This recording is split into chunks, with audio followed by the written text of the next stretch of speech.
Ring Out Podcast, ladies and gentlemen. Ring Out Podcast. I go by the name of Papa Jr. Appreciate you clicking on the video. Or if this video just autoplay for you, yo, sit back and relax. Part 2, What Culture, the Rise and Fall. I did a part 1. We're going to do part 2 right now, man. Intro, short, I'm done. Let's get it. What's going on, guys? It's Tom or Top 10 Wrestling, and welcome back to another video on the channel. Today we're doing the Top 10 Wrestling. Shout out to you, my brother. This is 4 years old, by the way, but it's new to me. Rise and Fall of WCPW Part 2. Now, I wasn't planning on making a Part 2 to this, but I think there are some things that I need to address that I didn't talk about in the first video. Such as the demonetization issue. Talk about it. Adam Blompier. And in general, I'm responding to your guys' comments, giving my thoughts on them. This video is basically like a comment comeback kind of thing, where I respond to your comments about the video, we talk about them. If you guys want me to do a video like this for like past videos, such as my TNA video, my downfall of TNA video, I might do it. Let me know if you want to see that. So, like I said at the top of this video, I wanted to address the whole demonetization thing that WCPW went through. In my last video, or the part 1 of this, I mentioned that I didn't feel like it was worth mentioning, but after receiving a lot of comments and thinking it through, I think it definitely is worth mentioning, so I want to talk about it here. First of all, if you don't know what I'm referring to when I'm talking about the demonetization Apocalypse issue, basically, I believe it was back in 2017, late 2016, maybe around then, when there was the YouTube ad apocalypse. Now, what that was, it was a label made for when a bunch of advertisers pulled out of YouTube due to concerns with the content that they were advertising for. Many big companies such as Coca-Cola and a lot of other brands all pulled out of YouTube, and it meant that YouTube became really strict on what content they now monetize, and they would start deeming content as inappropriate and demonetizing it. And wrestling was something that fell into that category. Now, personally, I wasn't really that affected by it all, but a lot of wrestling YouTubers were. A lot of the more prominent ones were affected by wrestling being deemed inappropriate, namely actual wrestling, like videos showing actual wrestling. I remember that shit. WCPW. Now, WCPW had a weekly show that was broadcast for free on YouTube, and presumably they made a fair bit of money from it.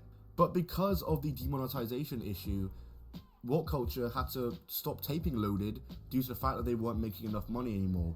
And I know they held a big show called Fight Back, where Adam Blompier cut a heartfelt promo all about the demonetization issue and his love for professional wrestling and that it doesn't deserve to be demonetized. It was very good, you should watch that. But here's my take on it all. The fact is, running a show for free on YouTube is a big risk to begin with, because YouTube revenue fluctuates. It's a well-known fact that in January and February, they're the lowest earning months due to advertiser contracts, and December is the highest due to winter and winter ads. So it fluctuates every month. There's so many different factors that can play into how much money you make from a certain video, which can be how long someone watches it for, how many ads are placed on the video, whether someone clicks on the ad, how long someone watches an ad for. There's so many different factors that can determine how much money a YouTube video makes. So to begin with, it was already very risky that they were running shows on YouTube and using that money. Many people believe that the YouTube demonetization thing was a big reason as to why WCPW actually died and lost a lot of money. But to me, it sort of wasn't, because even before this, they were running pay-per-views for free. But before demonetization even happened, they started switching and experimenting with iPay-per-view and having it so you had to buy pay-per-views. They even started What Culture Extra, a new subscription service for more What Culture and WCPW content, and also where they stream pay-per-views. So it shows that they were trying to get money already before demonetization, which could imply that they already weren't making that much money from the YouTube shows. The fact is, running a show exclusively on YouTube for free and paying your wrestlers through ad revenue, or all your employees through ad revenue, is never sustainable. Nope. It just isn't. It's not enough, man. It's not enough. Most indie companies, especially back then, didn't broadcast their shows. They didn't film their shows. So when you're filming your shows for YouTube, not only are you having to pay wrestlers and stuff, you're having to pay cameramen, editors, directors, producers, so many different people. Most indie companies just book people and pay people based on the gate receipts, the ticket sales, and sponsorships, and because they don't have to pay cameramen, editors and stuff, because they're not actually broadcasting it. But when you're actually broadcasting it, it turns into an entire production where there's so many more people you have to pay. And the fact is, there is absolutely no way that YouTube revenue would have covered it. There's no way. Like, there's a reason they started What Culture Extra before demonetization. There's a reason why they were doing pay-per-views before demonetization, and it's probably because it wasn't sustainable already to do it on YouTube. But yeah, that's just my thoughts on the whole demonetization issue. I know I got a lot of comments about it. I definitely should have addressed this in the first video, so I apologize that I didn't, but that's just my take on it. Comment down below if you disagree, comment down below if you do agree, let me know. So the next thing to address that I also saw This picture, for some reason, reminded me of this dude was going through some shit. I don't know if it was some mental or he had a sickness. I don't remember what was it, but he was really going through it because he disappeared for a long time, a long time. Probably a mental issue. I hope he mentions it now. I don't know, but I don't know, for some reason this picture just reminded me about that long hiatus Blampier did. a few comments for was the whole Adam Blompier scandal, which Oh, he had a scandal? What? is something I don't want to get into detail with because ironically it will probably get this demonetized.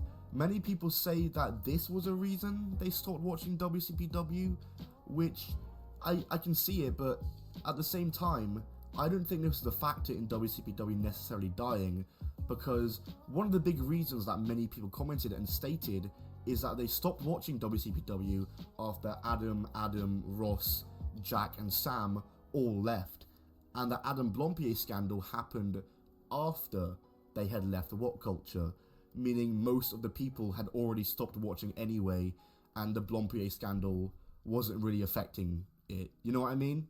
Because me personally, I stopped watching when they left. Me The as well. scandal happened a bit after they had left. I'm not sure, like a few weeks after. It was just before the launch of Cultaholic, but it happened after they had left.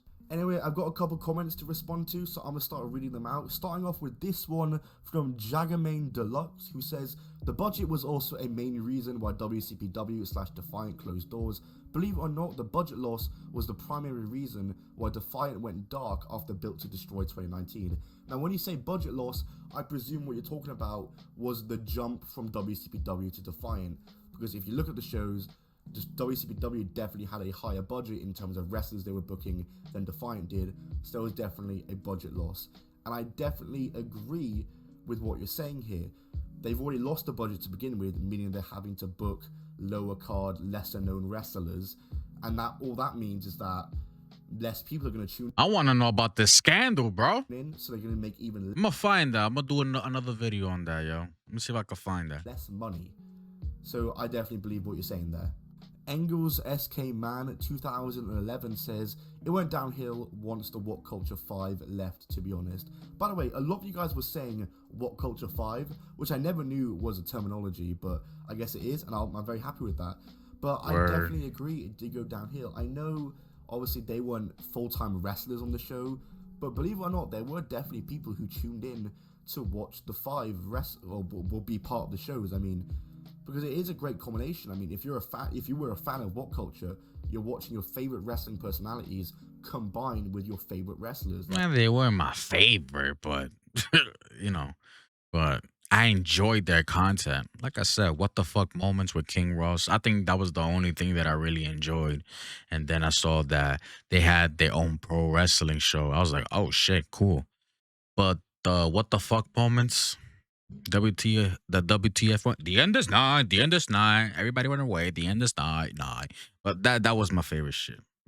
Always look forward to that every fucking week. Like, that's a dream. And definitely once they left, Well, he did one for Raw and SmackDown, I believe NXT sometimes. there was for sure people who tuned out, me included. I mean, I just lost interest in everything What Culture, and it just happened. Stuff like that can happen. Scott Young says they brought in too many stars, so when they didn't bring in as many people, or as many stars, people turned off. They also built it around YouTube personalities rather than the amount of talent they had in their roster. This kind of goes hand in hand with what I said the last one.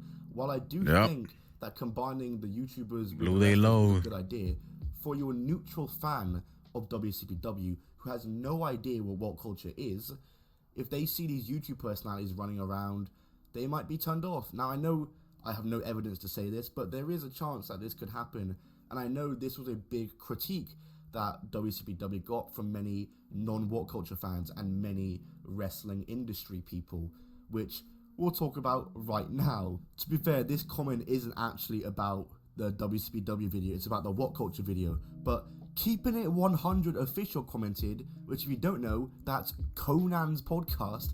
I can explain it to you very easily. The Mark channels are nothing but clickbait. They have zero inside sources. They just pass off Meltzer's usually fake stories as their own. Yet the fans, for whatever reason, allow themselves to be duped into this Mark trash. I never knew who the fuck Dave Meltzer was. Nothing. I didn't know what the hell was a Wrestling Observer at the time. Dave Meltzer at the time. I never knew wrestlers had podcasts at the time. I never knew Fightful was a thing. I don't know how long Fightful has been in the game, to be honest. Never knew any of this shit at that time in 2016, 2017. I was new to the community. So I was there was times where I was watching WrestleMania videos that he broke some news and then I never see anything happen on WWE television. And then I had a friend of mine was like, "Yo, don't believe everything you see on the internet, bro. These people they clickbait."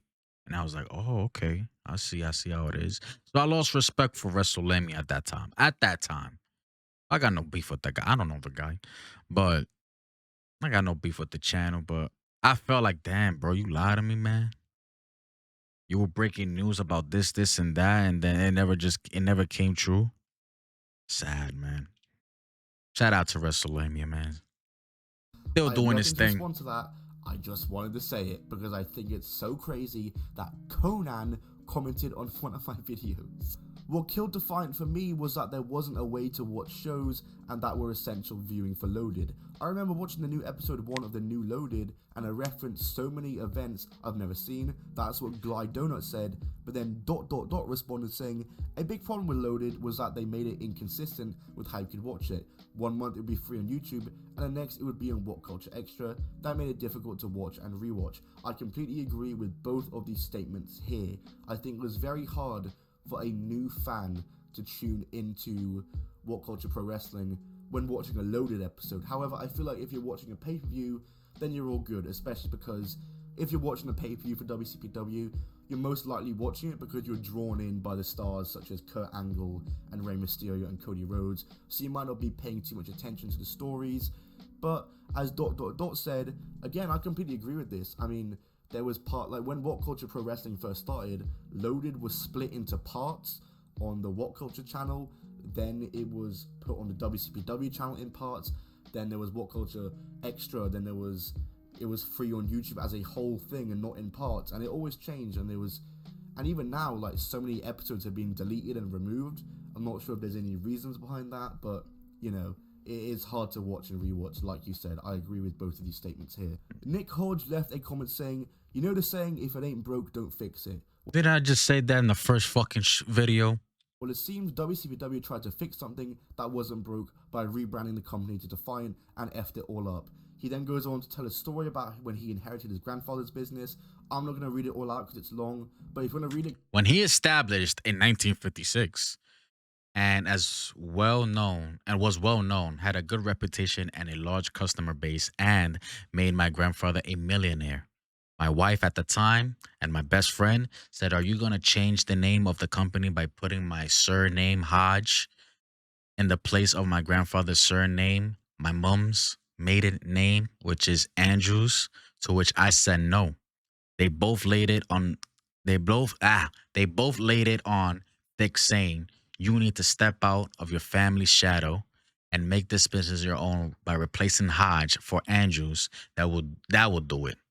So I told them, if I did that, one, people could get confused, think it's a different company and go somewhere else. Two, I've got a company with 47 years. This was 2003 of good reputation and quick, efficient service. And a lot of my new customers were recommended by someone they knew. Three, I was the first company you came to in the yellow pages. Yes, back when not everyone Googled. Okay, okay, okay. If it ain't broke, don't fix it. I didn't want to I didn't want to lose customers who might think la, la, la, la. I didn't want to lose customers who might think. See, I'm not bugging. Who might thinks things that fucked with me right there.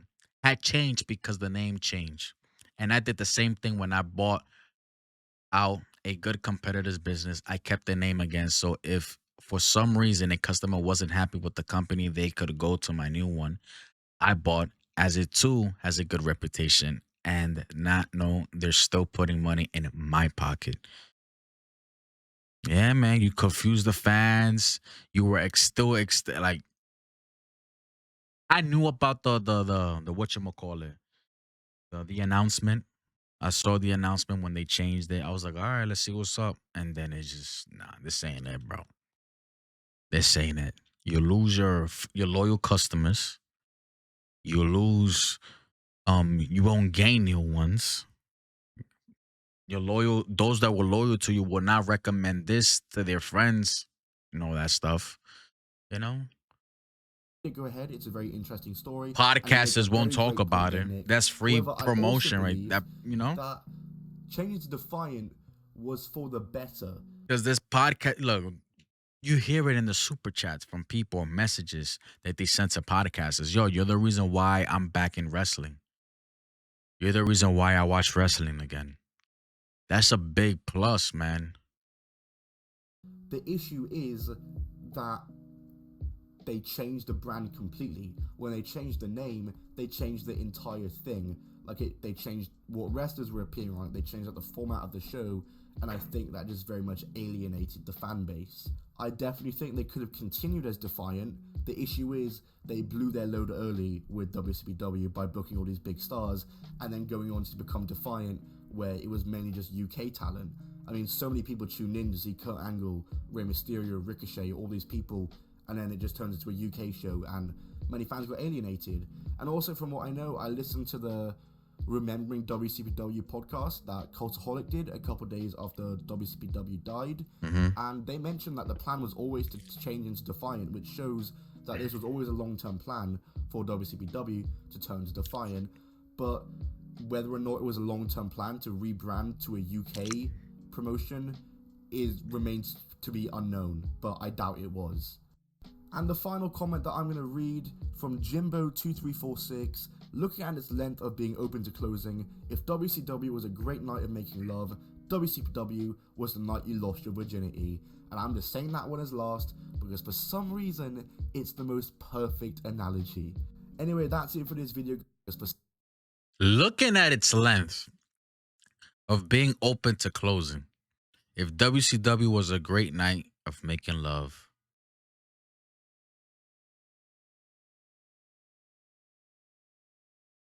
I'm a little slow sometimes.